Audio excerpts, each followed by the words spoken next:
네, 안녕하세요.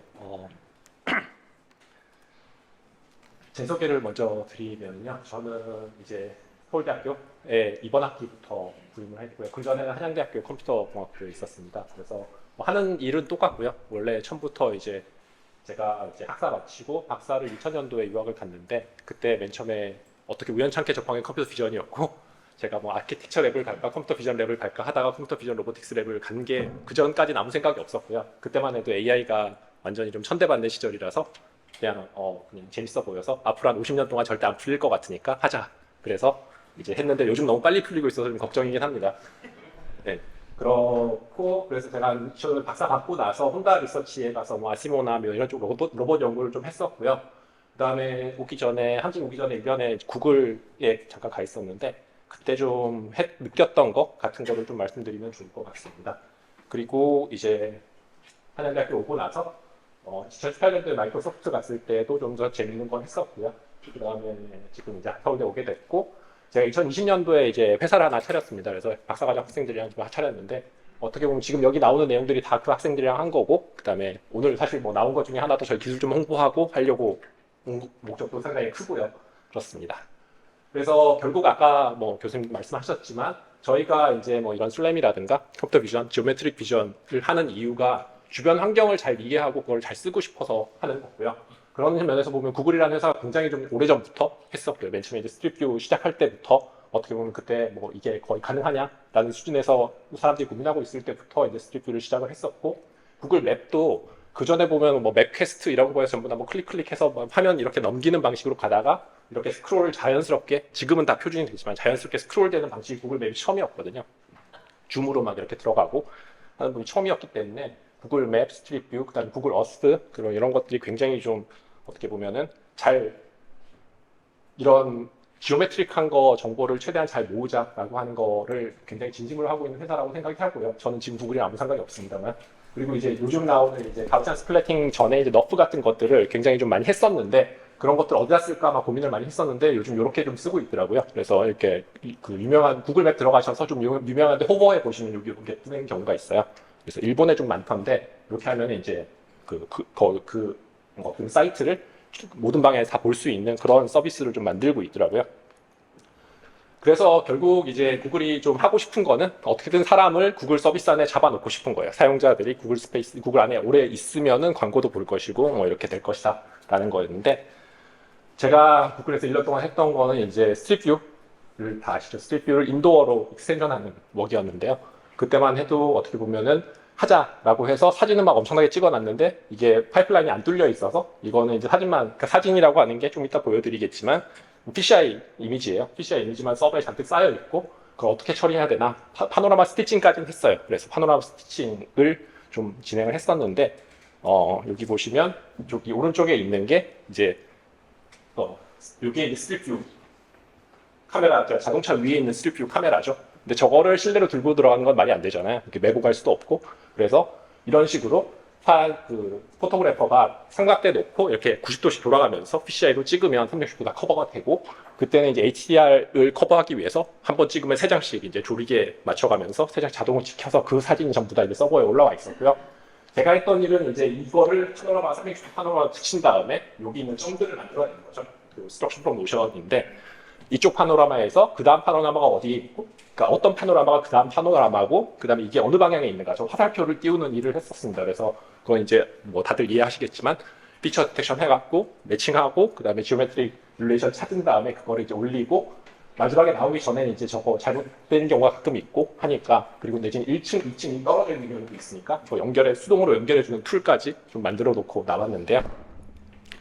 이 정도로 좀 일을 하고 있었고요. 그 다음에 이제 마이크로소프트 가서 했던 일은 어떻게 보면 크로스 디바이스 로컬라이제이션이라고 할 수 있는데 마인크래프트 어스라고 혹시 요즘 한국의 서비스인지 잘 모르겠는데 이게 그러니까 가상 공간이잖아요. 가상 공간에 이제 그 스트럭처가 있고 사용자들이 다양한 각도에서 이걸 보면서 같이 플레이를 하자라고 한다면 그러면 이제 일반적인 공간에서 디바이스가 여러 개 있을 때 서로 디바이스 사이 그러니까 월드 좌표기에서 각각의 디바이스가 어디 있는지를 찾아야 되잖아요. 그러니까 그걸 하는 일을 했었는데요. 홀로렌즈 팀에서 이걸 맡아서 하고 있었고 홀로렌즈로 구축됐거나 아니면 뭐 안드로이드 이런 것들 시퀀스로 구축된 맵에서 다른 디바이스, 뭐 아이폰이라든가 아니면 홀로렌즈 같은 것들이 똑같은 이런 씬을 볼 수 있도록 하기 위해서 어떻게 보면 비주얼 플레이스 레코그니션 플러스 포즈 에스티메이션 쪽 문제를 좀 풀었습니다. 그래서 요건 제가 했던 일들이고, 제가 좀 오래전부터 한 2015년, 2016년부터 뭔가 로봇이 그때만 해도 뭐 슬램 같은 것도 어느 정도 잘 되고 했었는데 이게 실제로 쓰이지 못하는 이유가 뭘까? 상당히 고민을 많이 하다가 굉장히 일반적인 환경, 굉장히 좀 복잡한 환경에서 이게 쓸 수 있냐라고 생각했을 때 페일리어 케이스가 너무 많다라고 생각을 했었고요. 그러면은 우리가 이거 쉽게 좀 내지는 좀 효과적으로 접근할 수 있는 방법이 360도 전체 모든 방향을 다 한꺼번에 센싱을 하고 있으면 앞에 뭐가 굉장히 많이 가려지더라도 뒤쪽은 보일 것이고, 약간 이런 쪽 모티베이션으로 저희가 이제 프로포즈를 해서 삼성 미래기술과제에 통해서 좀 이렇게 연구를 진행을 했었습니다. 그래서 실제로 이제 뭐 라이다라든가 이런 센서들이 다 360도 동작을 하고 있지만 아직도 여전히 굉장히 비싸잖아요. 맨 처음에 뭐 벨루덴 나왔을 때도 몇백만 원, 그러니까 제일 싼 게 몇백만 원이었는데 지금도 아직 제일 싼 게 몇백만 원, 뭐 이런 수준이라서 물론 이제 열심히 싼 센서를 만들려고 하고 있지만 아직까지는 그래도 좀 쓰기 어려운 부분이 있다고 생각을 하고요. 그다음에 그래서 이런 카메라 기반으로 해서 360도 전체를 한꺼번에 센싱을 하는데, 액션캠 같은 거 360도짜리는 많이 있잖아요. 그런 건 이제 굉장히 싸게 파는데 거기에 문제점은 이제 이미지는 나오지만 뎁스가 안 나온다라는 거니까 우리는 요거를 뎁스를 만들어내자라는 식으로 접근을 했습니다. 그래서 라이다라든가 아니면 버티컬 스테레오 같은 것도 있었고요. 모노큘러 360 카메라 같은 것도 있습니다. 그래서 있는데 제가 좀 문제라고 생각했던 거는 이렇게 싱글 디바이스로 360도를 센싱하는 거는 아무래도 한계가 있을 수밖에 없다. 왜냐하면 그 싱글 센서를 어디다 달든 밑에 바로 밑에나 가려지는 부분이 생기잖아요. 로봇이 이렇게 뾰족하게 생긴 게 아닌 다음에야 로봇 바디 위에 올리면은 로봇 바디에 이제 아래 부분 다 가려질 거고, 그다음에 그게 특히나 크면 클수록 점점 더 가려지는 부분이 커질 거다라는 쪽에 문제 의식이 좀 있었고요. 그래서 저희가 이제 마지막으로 내지는 맨 처음에 좀 디자인을 한 게, 그때 찾아보니까 굉장히 초광각 렌즈가 있더라고요. 한 220도에서 250도 정도 되면 초광각인데 250도, 270도짜리도 있는데 270도면 정말 카메라 여기 있으면 여기까지 보이는 거예요. 뒤에까지 보이기 때문에, 그럼 이런 카메라를 조합을 하면 결국은 그 카메라 비전에서 뎁스를 센싱하고 할 수 있는 방법이 몇 가지가 있는데, 제일 어떻게 보면은 좋다기보다는 제일 어떻게 보면 자연스러운 방법이 스테레오라고 생각을 하거든요. 카메라가 이제 왼쪽, 오른쪽 두 개의 카메라가 있을 때 똑같은 씬을 보고 있으면 왼쪽과 오른쪽에서 보이는 위치가 살짝 다르죠. 위치의 차이 때문에 그걸 디스페리티라고 하고, 그거를 이용해서 뎁스를 센싱하자라는 거였는데, 이제 이런 식으로 360도를 커버하면 스테레오를 센싱할 수 있는 부분이 거의 없어지는 거죠. 없어지고 이쪽 부분에 이제 사람이나 맹금류 같은 경우는 앞쪽으로 다 양쪽에 눈이 향해져 있기 때문에 굉장히 정확하게 뎁스를 센싱할 수 있습니다. 그러면은 저희가 한 거는 저런 렌즈를 이용해서 저 스테레오 오버랩을 360도로 다 확장을 시키자라는 방식으로 접근을 했습니다. 그래서 저런 셋업을 만들어냈고요. 이렇게 하면 이제 360도 뎁스 커버가 다 되고, 그 다음에 하나의 싱글 디바이스로 하는 게 아니라 멀티플 디바이스로 하기 때문에 화각, 이런 사각을 최소화할 수가 있어요. 예를 들어서 로봇 같은 데다 바디에다 이렇게 카메라를 4개 붙이기만 하면 실제로 안 보이는 부분은 없는 거죠. 안 보이는 부분은 없고 뎁스 센싱이 어느 정도 잘 될 것이다 라고 생각을 했었는데, 저희가 이제 라이다처럼 이렇게 뎁스도 나오면서 360도 전체를 커버할 수 있는 그런 센서를 만들자라고 했었고요. 어려웠던 부분은 뭐 이제 렌즈 디스토션이 있을 거고요. 요거는 이제 굉장히 쉽게 해결할 수 있는 문제입니다. 그러니까 캘리브레이션만 잘하면 되기 때문에. 리어 오브젝트 같은 경우는 약간 좀 이게 좀 어려운 문제인데요. 여기서 보시면은 한 순간에 찍은 4장의 사진이거든요. 그런데 여기 보시면 자동차 이게 카메라 떨어져 있다 보니까 뭐 어떤 오브젝트가 그 가운데에 딱 있으면 이쪽 면, 뒷면이 저기서는 보이면은 전혀 안 보이죠. 그런데 저 한쪽에서만 보이는 면을 어떻게 거리를 측정할 것인가라고 하는 부분이 좀 있었습니다. 그래서 저희가 이거를 이제 스테레오 카메라 같으면 일반적으로 왼쪽 카메라 기준으로 오른쪽 카메라 이미지를 뭐 워핑해갖고 스테레오 매칭을 하고 뭐 이런 식으로 가거든요. 그런데 이제 카메라가 4개 내지는 그 이상 6개에서 저희 8개까지 쓸 수 있는데요. 그 정도까지 나가다 보니까 특정한 하나의 카메라를 좌표계로 선택하는 건 좋은 선택이 아닌 거라고 생각을 했습니다. 그래서 그냥 일반적인 월드 컴퓨터에서 그냥 일반 임의의 포인트를 하나 잡고 이게 월드라고 생각을 하고, 각각의 카메라를 그냥 완전 동등하게 4개가 있으면 4개가 다 독립적으로 돌아가도록 만들어 놓은 거죠. 그래야지 하나 꺼지거나 뭐 하나 더 추가하거나 그랬을 테니까. 그랬을 때 이제 뎁스를 잘 표현할 수 있는 방법은 360도니까 스피어 코디네이트를 생각을 한 거죠. 그러니까 어떻게 보면 이 점을 중심으로 해서 동일 거리에 있는 그런 점들이 하나의 스피어를 이룰 것이고요.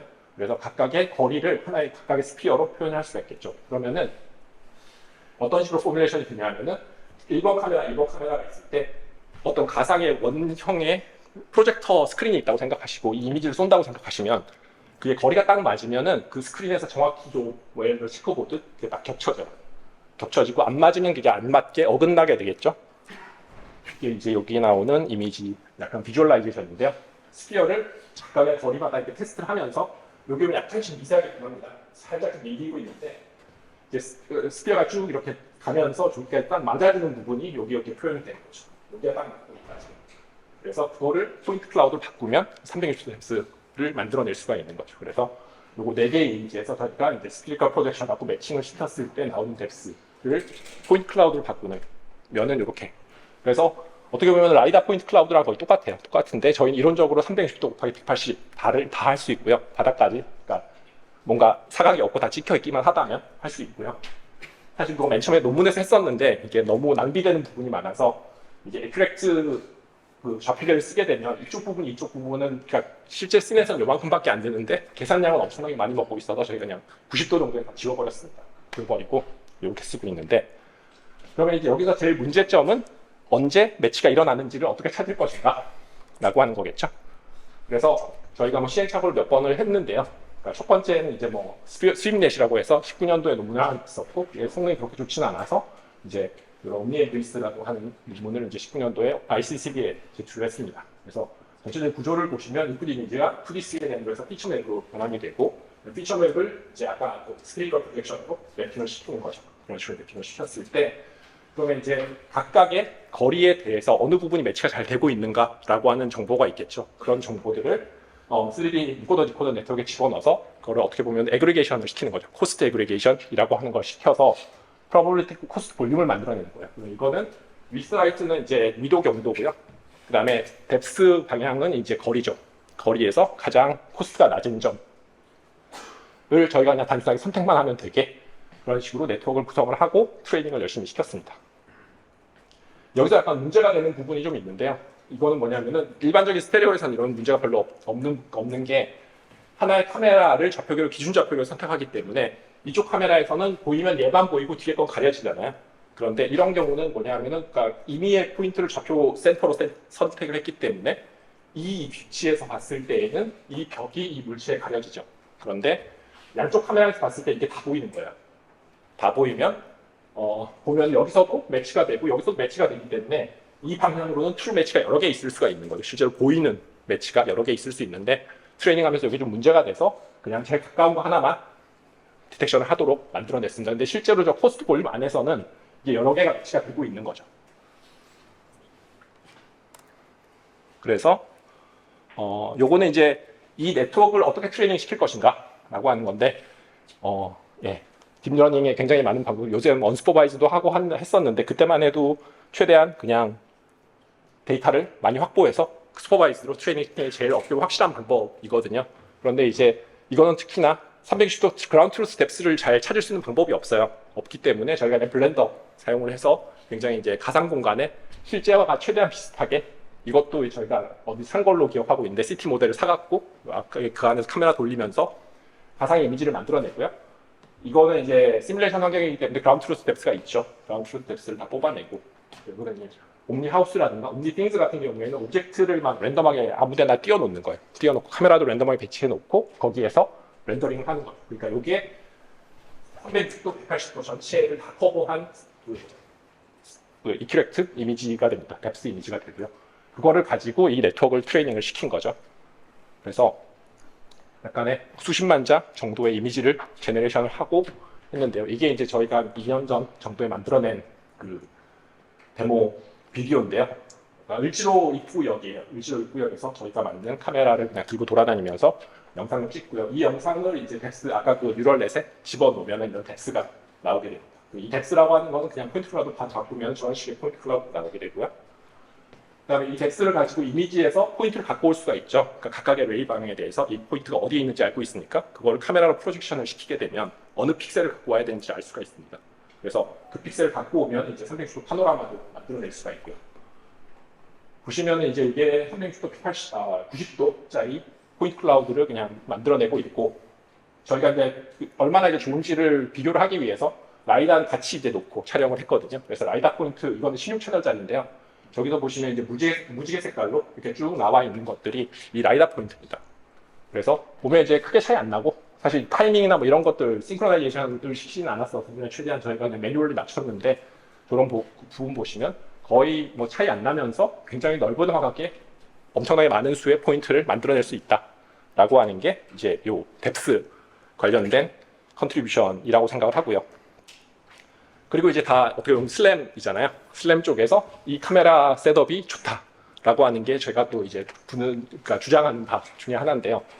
슬램에서 제일 어떻게 보면 문제가 되는, 일반적인 슬램에서 제일 문제가 되는 부분을 제가 요 정도 2개 정도로 골랐는데, 뭐냐면 화각이 제한이 돼 있잖아요. 화각이 제한이 돼 있는데 일반적인 카메라는, 근데 앞에 벽이 있다 그러면은 이 카메라가 벽을 향해서 가고 있다, 그럼 아니면 로봇이 문을 열어야 된다 라고 하면 로봇이 문에 되게 가까이 붙을 수밖에 없잖아요.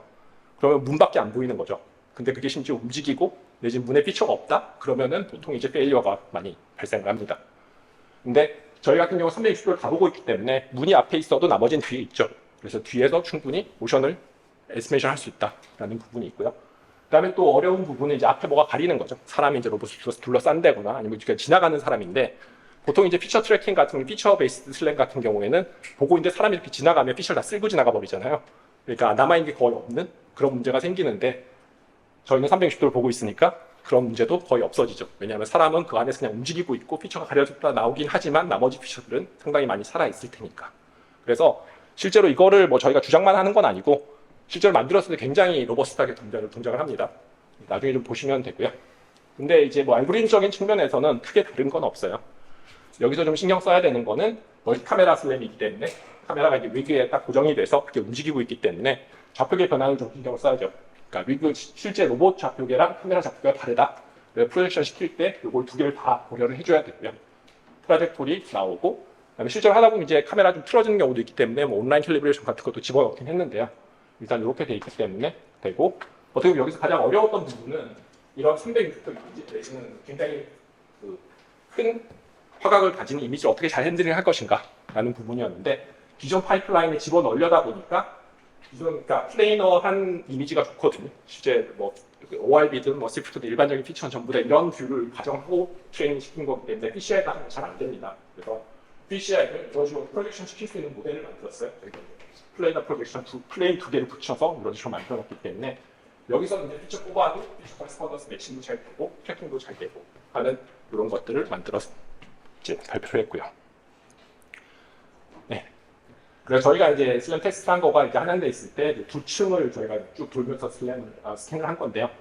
여기에 이제 스타팅 포인트고 책상 위에 마킹해 놓고 거기다 딱 놓고 들고 이제 쭉 돌아다니면서 두 층을 이렇게 돌아다녔거든요. 그때 이제 문 닫혀 있어서 열고 들어가고 뭐 이런 것도 했었고, 저기 스테어케이스, 그러니까 어떻게 보면 계단실은 굉장히 좁잖아요. 그게 보통 이제 아무것도 흰 벽이니까 피처도 없고, 그래서 대부분 다 거기서 실패를 하는데 저희 같은 경우는 상당히 잘 할 수 있었고, 이게 한 층처럼 보이죠. 두 층으로 딱 얼라인이 되어 있는 상태입니다.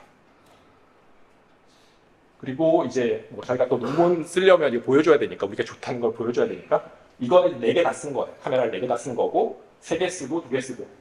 그러니까 뒤에 건 안 쓰는 거죠. 뒤에 거 안 쓰고 2개만 썼을 때 조금씩 이제 회전 부분에서 좀 틀어지는 부분이 있어서 글로벌 얼라인먼트가 좀 틀어지는 그런 것들이 있는데요. 그래도 여전히 광각을 쓰는 게 좋다라는 거를 저희가 좀 검증을 했고요. 이게 이제 지금 저희가 좀 사용하고 있는 시스템인데, 인풋은 똑같아요. 저희가 장점이라고 생각하는 게 뎁스 에스티메이션과 슬램을 동일한 인풋으로 처리할 수 있다라는 거고, 저희는 그냥 포인트 베이스 슬램 사용을 하고요. 그래서 포인트 트래킹하고 매칭해서 그런 식으로 3D 포인트 트라젝토리랑 포인트 클라우드를 만들어내고 있습니다. 그래서 이거를 이제 그냥 바로 쓴다고 하면 제일 쉬운 거는 이제 로봇 센서로 쓸 수, 이게 아까 그 말씀하신 그 문제인가요?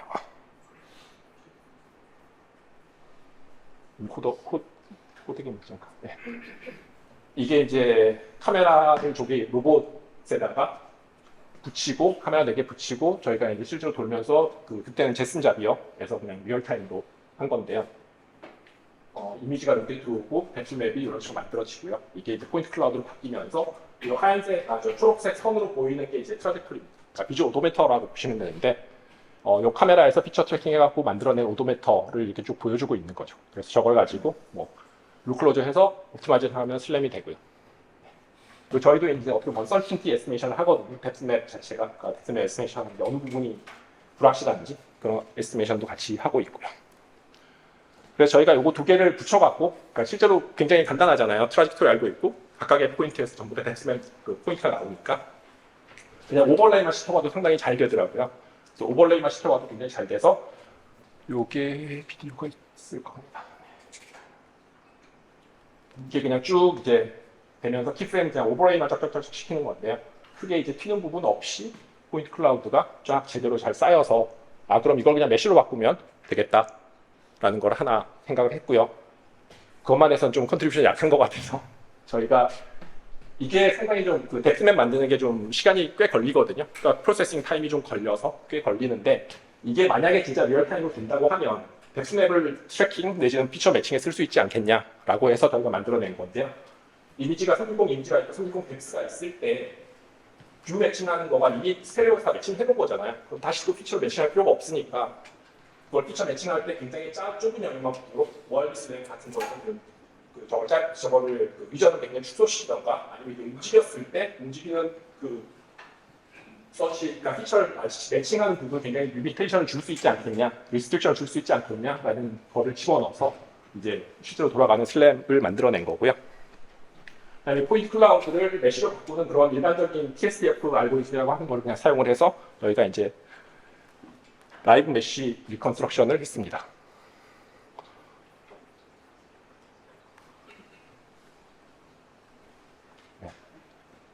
이게 웃기지?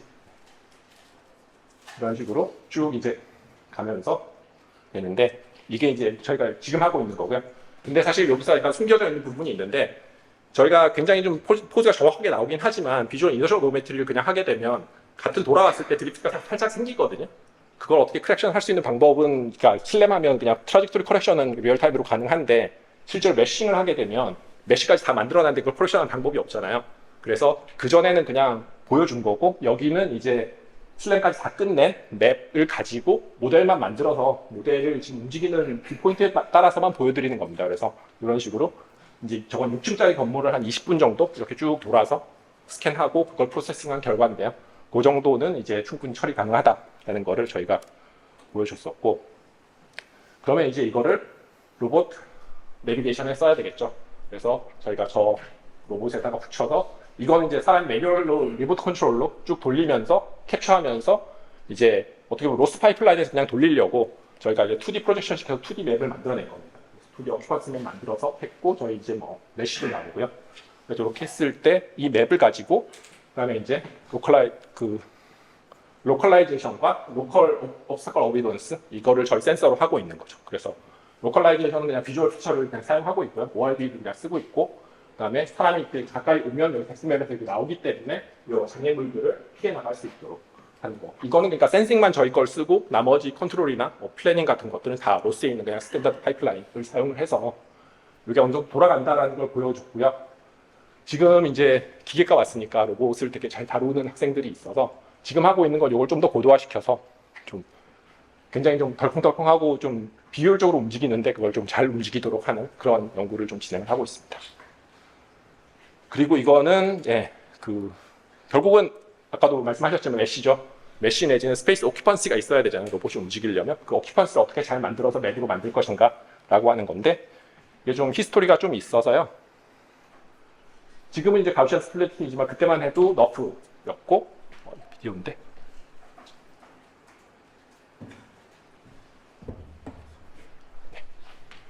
자, 다른 링크로 간 것 같아서. 이거 다운로드 받은 걸 깜빡했으면 사실 뭐 이걸로도 충분한데요. 사실 이게 그냥 움직이는 것 뿐이라. 이거는 뭐냐면 모노 SDF라고 이제 너프랑 비슷한데 거기에서 SDF를 가지고 스페이스 오큐펀시를 그냥 그대로 뽑아낼 수 있는 그런 네트워크가 있고요. 저희 이제 인풋 비디오, 인풋 데이터를 가지고 트레이닝을 시킨 겁니다. 그래서 저 위에가 이제 렌더링 된 씬이고요. 그 실제로 이제 네트워크에서 만들어낸 씬들이고 이게 네트워크에서 그 생각하고 있는 뎁스, 각각 포인트의 뎁스 에스티메이션, 그리고 서피스 노멀입니다. 그러니까 어느 방향으로 서피스가 있는가라고 하는 거를 네트워크에서 뽑아낼 수가 있으니까 요거를 이제 가지고 저희가 다시 슬라이드로 네. 옮겨보겠습니다. 아까랑 비슷하게 메쉬를 할 수가 있죠. 그러니까 스페이스 오키판시를 구한 다음에 거기서 이제 기본적으로 TSF로 동작하는 방식이 안쪽은 예를 들어서 마이너스, 그러니까 서피스의 안쪽이면 벽 앞은 마이너스, 벽 뒤는 플러스. 그러면 벽은 제로 크로싱에 있겠죠. 그래서 그 제로 크로싱을 찾아내는 겁니다. 전체 공간에서. 그래서 찾아내면 이제 저런 메쉬가 나오게 되고요. 이 메쉬가 일반적으로 저희가 그냥 그 아까 맨 처음에 했던 그 그리드에서 TSDF 했던 것보다 훨씬 더 고품질의 메쉬가 나오고 있습니다. 그래서 벽면이라든가 좀 약간 아티팩트라고 하면 이렇게 코너가 약간 라운드 된다라는 게 좀 아티팩트고요. 뭐 이런 식으로 보시면 상당히 좀 저기 탑에서 본 뷰인데요. 전체적인 오브젝트의 위치라든가 뭐 그 전체 구조 같은 것들이 굉장히 참 정확하게 나오고 있다. 그렇게 생각을 하고 있고요. 네, 이거는 좀 더 챌린징한 인바이런먼트인데 이것도 네, 이거는 다운 받았네요. 그래서 저희 이제 뭐 경영관, 한양대 경영관인데 여기가 인풋 이미지입니다. 그러니까 전부 다 쓰는 게 아니라 키프레임만 이렇게 딱 집어넣는데 저희가 이제 360도를 다 보고 있고 360도의 덱스가 상당히 정확하게 나오기 때문에 그냥 일반적인 러프 트레이닝 시키는 것보다는 덱스가 이렇게 있고 트레이닝 시키는 게 훨씬 더 어떻게 보면 잘 됩니다. 노멀까지 집어넣고 있고요. 그래서 그런 식으로 굉장히 좀 큰 공간에 굉장히 좀 작은 숫자의 이미지를 가지고 상당히 고품질의 저거를 뽑아낼 수 있고요. 이게 이제 그 메쉬로 이 네트워크로 만들어낸 메쉬입니다.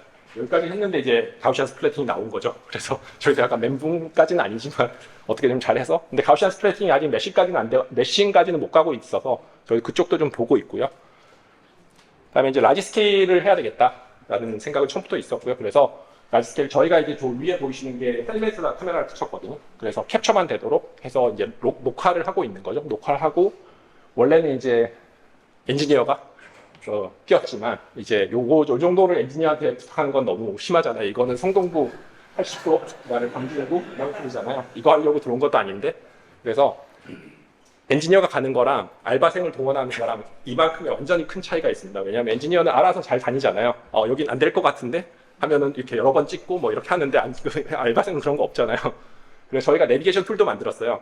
그러니까 오픈 스트림 맵에서 스트릿 맵 다운 받아서 이 길은 이렇게 돌고 여기는 다시 한번 돌고 뭐 이렇게 가라라고 하는 실제 그 내비게이션 알바생용 내비게이션도 만들어서 줬고 전체 구역을 이런 식으로 조금씩 해서 이게 한 1시간 정도 촬영 분량이거든요. 각각의 셀들이. 그래서 요거를 주면서 찍어와라 라고 해서 찍어서 요거는 이제 각각의 셀을 다 슬램한 거예요.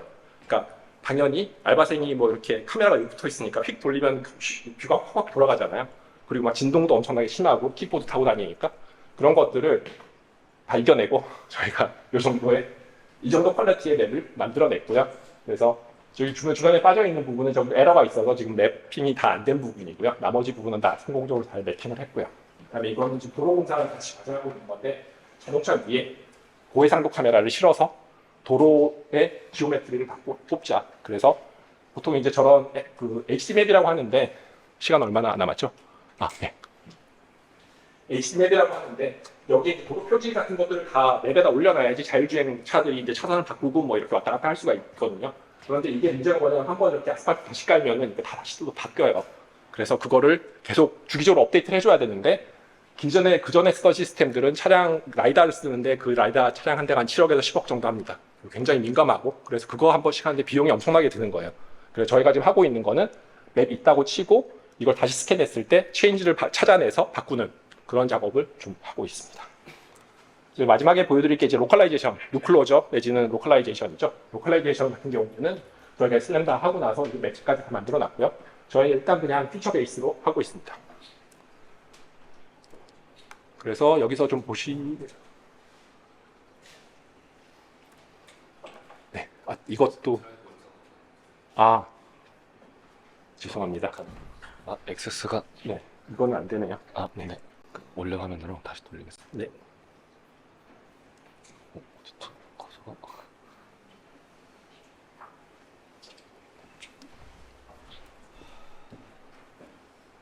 이것도 안 되나요?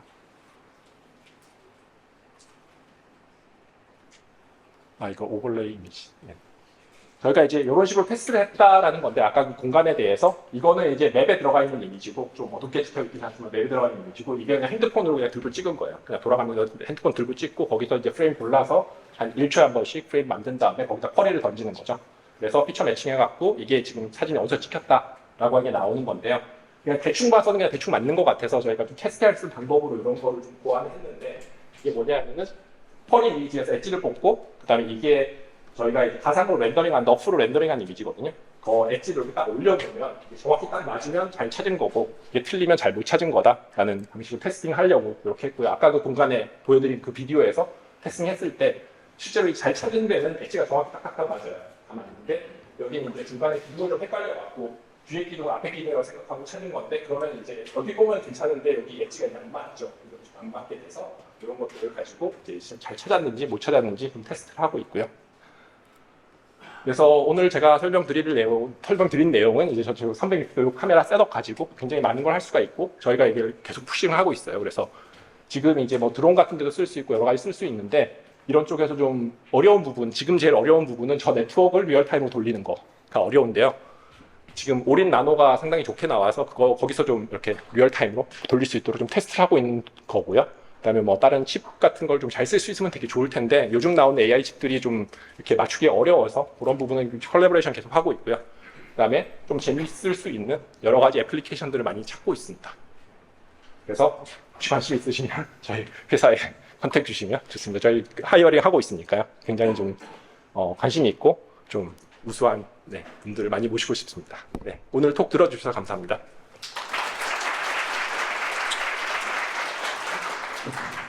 네, 좋은 발표 해주신 감사합니다. 혹시 질문 있으신 분이 네. 손 들어주시면. 교수님 안녕하세요. 발표 아주 감명 깊게 잘 들었는데 두 가지 질문이 있는데요. 첫 번째는 기술적인 거, 두 번째 약간 사회적인 건데 네. 저 익스트림직의 길이를 네. 플랫폼에 따라 다르게 줘야 되잖아요. 네. 예를 들어 배달 로봇에 이걸 인플로이 할 거면 네. 오버랩이 더 많고 자율차량은 훨씬 더 오버랩이 적을 텐데 네. 그렇게 오버랩이 달라짐에도 알고리즘이 좀 오버랩 발라더스틱하게 잘 네. 하나요? 네, 그게 처음부터 약간 신경 썼던 부분이라서요. 그 부분은 이제 이 포뮬레이션 자체에 어떻게 보면 들어 있는 건데요. 여기 스프리컬 코디네이트로 이런 식으로 만들었잖아요. 일단 이렇게 이런 식으로 포뮬레이션 했기 때문에 카메라가 어디에 있다는 것만 알면 프로젝션이 알아서 되거든요. 스피리컬 프로젝션, 예를 들어 카메라 이렇게 보고 있다면 이쪽 방향에 프로젝션이 될 것이고 이쪽에 보면서 이쪽으로 프로젝션이 될 것이고 그렇기 때문에 이 카메라 몇 대가 되든 어느 방향을 보고 있던 하나의 좌표계에서 잘 표현이 되기 때문에 일단 가능하고요. 그다음에 사이즈 부분이 있어요. 어떻게 보면 헬멧은 굉장히 작고 자동차는 굉장히 크잖아요. 근데 비전이나 뭐 이런 이미지 쪽에 좋은 점이 사이즈랑 별로 상관이 없어요. 그냥 다 노멀라이즈 시키면 되거든요. 그래서 기본적으로 그러니까 어떻게 보면 미니멈에서 인피니티까지 일단 스테레오는 기본적으로 제일 가까운 부분이 이제 한계가 있고 그다음에 거리 저쪽은 무한대거든요. 인버스 뎁스를 하기 때문에 그렇게 했을 때 이 미니멈 뎁스가 점점 늘어나죠. 이게 사이즈가 커지면 미니멈 뎁스만 늘어나고 그다음에 이게 기본적으로 한 192개 정도의 스피어를 테스트를 하는데 그게 이제 거리가 작은 거에서는 뭐 몇십 센치 단위로 가다가 큰 거에서 몇 미터 단위로 가게 되는 그런 차이는 있는데요. 일단 완전히 똑같이 생각합니다. 근데 이 익스트림직이 길어지게 되면 결국 얘를 와핑시키면 그 위아래의 검은색 영역이 더 많아지잖아요. 그러한 뭔가 영향은 없나요? 사실 이게 거의 270도 이만큼 되기 때문에 가려지는 부분은 거의 없고요.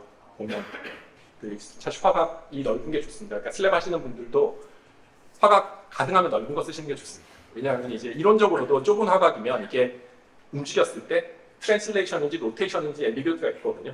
뎁스가 이제 충분히 많이 차이가 있어야지 되는데 뎁스가 어느 정도 한 군데 몰려 있고 이게 이렇게 움직이면 트랜슬레이션, 로테이션은 거의 구별이 안 돼요. 근데 이게 화각이 넓으면 이게 구별이 잘 되거든요. 왜냐하면은 예를 들어 그냥 최소한 뭐 120도, 90도 이상은 쓰는 게 좋다라고 저는 생각하고 있는데 그런 장점을 거의 극대화했다고 보시면 됩니다. 네, 감사합니다. 그리고 두 번째는 약간 사회적인 건데 이 비전 기반의 어떤 서비스를 할 때는 그 사람 얼굴을 다 뭔가 마스킹해야 되는 이런 이슈가 있어서 저도 고통을 받은 적이 있는데 이런 건 어떻게 좀 저희도 약간 법률 자문도 받고 했었는데요. 일단 내부적으로 쓰는 데이터면 이게 외부로 바깥으로 나가지 않으면 큰 문제는 없다. 그러니까 꼭 관리를 잘 해야 되는 거죠. 밖으로 새나가지 않도록 관리는 잘 하면은 일단 쓰는데 문제가 없고, 그다음에 이걸 트레이닝 데이터로 쓰는 건 약간 문제가 있을 수가 있다라는 거죠. 저희는 이제 트레이닝 없으니까요. 그래서 트레이닝은 다 신테틱으로만 했거든요. 그러니까 신테틱으로 한 게 항상 이게 리뷰 같은 걸 받으면은 문제가 공격이 들어오는 게 신테틱 투 리얼이 되냐라는 건데, 실제로 저희가 임피리컬하게 봤을 때 된다라는 거고, 왜 되냐라고 하는 거에 제 설명은 이거는 뭔가 시멘틱한 구조를 에스티메이션 하는 게 아니라 단순히 매칭 네트워크예요. 보시면 이게 커레스폰던스 매칭 네트워크예요. 보시면 여기서 뭐가 됐든 이제 피처가 나오는 거고, 피처를 매칭만 잘하는 그 네트워크를 학습한 거거든요. 그래서 스트럭처나 뭐 시멘틱에 별로 상관없이 스트럭처만 제대로 돼 있다면, 스트럭처가 본 스트럭처라면 잘 찾는 거다라는 식으로 설명하고 있습니다. 그럼 이 스트럭처는 결국에 이 오버랩에는 약간 하이 시밀러리티 한 걸 뽑아내는 거니까. 네, 스테레오 매칭만 하는 거죠. 네. 감사합니다. 네, 다음으로 질문 저 뒤쪽에 계신 분께 마이크를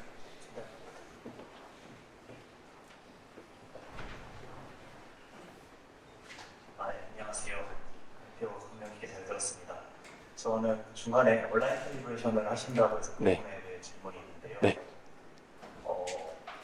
온라인 캘리브레이션이 제 생각에는 맵핑을 하면서 동시에 하려면 되게 로컬 미니마에 잘 빠진다고 생각을 하거든요. 그리고 네. 그렇게 실제로 잘 빠지나요?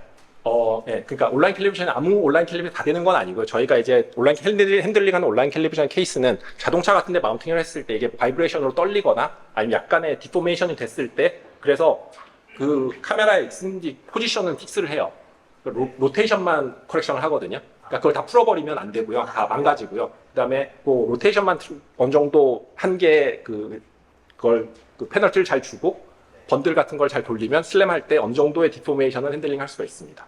그럼 또 하나 질문을 드리고 싶은 게, 아무래도 로컬 미니마에 잘 빠지다 보니까 제 생각에는 어떤 온라인 캘리브레이션이 적용된 시스템이 있으면 이게 주기적으로 그러니까 정규격이라는 건 진짜 보드 같은 거 설치해놓고 저희가 정확하게 그 코너들을 믿지 않은 상태에서 캘리브레이션을 하는 게 필요하다고 생각을 하는데, 아무래도 교수님께서는 교수님이시기도 하지만 CEO이시기도 하니까 이 부분에 대해 고민을 해보셨을 것 같아요. 네. 저희가 어떤 온라인 캘리브레이션이 되어 있는 리그 시스템을 팔아먹었을 때, 네. 차를 팔았을 때 이 네. 소비자한테 뭐 주기적으로 정규캐라로 오세요, 약간 네. 이러기가 좀 예, 어렵죠. 그 혹시 어떻게 고민하고 계신지? 저희가 이걸 시스템으로 통째로 팔아본 적이 없어서 아직 그 문제가 닥치진 않았는데요. 저희가 쓰는 디바이스는 다 내부적으로 다 관리는 하고 있고, 말씀하신 대로 정기적으로 이제 좀 커렉션을 해줄 필요는 있고요. 그런데 이제 저거와 좀 했던 거는, 이거 그냥 저희 캘리브레이션 할 때 이게 270도, 250도 뭐 이러잖아요. 일반 캘리브레이션 툴로 잘 안 되거든요. 저희가 캘리브레이션 툴 새로 만들어서 이제 약간 뭐 마커도 붙이고 체커보드 가지고 하면서 굉장히 쉽게 할 수 있는 툴을 만들어 놨습니다. 그래서 그 부분에서 시간도 세이브를 많이 하고 있고요. 네, 그렇습니다. 네, 방금 여기 좀 질문을 하겠습니다. 예. 조금 전에 질문해 주신 부분이랑 네. 좀 비슷한 질문이긴 한데요. 보통 그 캘리브레이션 같은 거 할 때 보통 리지드 바디에서 많이들 하는데 네. 이게 사람의 약간 움직임이 많은 거에 대해서 하는 건 제가 처음 봐서 질문을 드립니다. 이게 그 아까 데이터 취득 같은 거 하실 때 보면은 네. 이게 사람마다 다 캘리브레이션을 다 해야 될 거라고 생각했거든요. 헬멧은 고정되어 있는 상태입니다. 그러니까 사람이 다른 헬멧을, 그러니까 똑같은 헬멧을 사람이 그냥 쓰는 거고요. 헬멧을 이 디폼이 되거나 뭐 이러면은 이제 캘리브레이션 다시 해야죠. 그런데 그 취득하는 사람이 뭐 10명이면 네. 매번 10번의 캘리브레이션을 아니요. 그러니까 헬멧은 고정되어 있기 때문에 캘리브레이션 따로 안 하는 거죠. 네, 그 사람이 이제 뭐 체형이 다르거나 하면은 네. 그 매번 캘리브레이션을 다 해야 될 것 같은데 아니요. 안에, 그러니까 헬멧에 그냥 완전 다 카메라 고정되어 있기 때문에 사람이 누가 되든 높이만 달라지는 거죠, 어떻게 보면. 근데 그 정도는 다 슬램에서 그라운드 에스티메이션 하고 이러면 다 되긴 하거든요. 네. 알겠습니다. 예. 그럼 두 번째 질문은 혹시 그 사람이 그 움직임이 좀 많이 네. 심하잖아요. 네. 차에 이런 거 과격하죠. 있어요. 네. 혹시 그런 점에서 좀 예. 발생했던 문제점이나 이런 게 없으셨는지가 좀 개인적으로 궁금했습니다. 그러니까 사실 저희가 이게 220도짜리, 그러니까 헬멧에 들어간 건 220도짜리인데 웬만큼 움직여서는 그거를 벗어나지는 않더라고요. 그러니까 저희도 약간 좀 뭐 최적화, 약간 간단한 알고리즘 쓰고 있기 때문에 피처가 한 번에 완전히 다 쓸려 내려가 버리면 페일이 나긴 하는데요. 사람이 이게 완전히 돌려도 그 사이에 이제 몇 프레임이 있고 그 사이에 이제 이 피처 트래킹이 가능해서 아직까지는 별 문제는 없었습니다. 그러니까 실제로 문제가 있다면 예를 들어서 떨어뜨려서 렌즈를 깬다거나 아니면 그냥 실컷 찍고 왔는데 SD카드가 없어졌다거나 뭐 이런 것들은 있었는데요. 그 실제로 뭔가 저희가 아까 프로세싱 안 된 부분은 뭔가 이제 룩클로저가 잘 안 돼갖고 이게 그 룹이 잘 안 만들어진 부분이지, 그러니까 VO에서 좀 페일한 부분은 그렇게 많이 없었습니다. 저희가 실제로 겪은 걸로. 네. 그래서 감각이 좋다라는 걸 저도 생각하고 있고요. 네, 감사합니다. 그 마지막에 광각 화면을 쓰라는 얘기까지 전달해 주시면서 임채영 교수님 발표는 여기까지 하는 걸로 하겠습니다. 네, 감사합니다. 박수 부탁드립니다.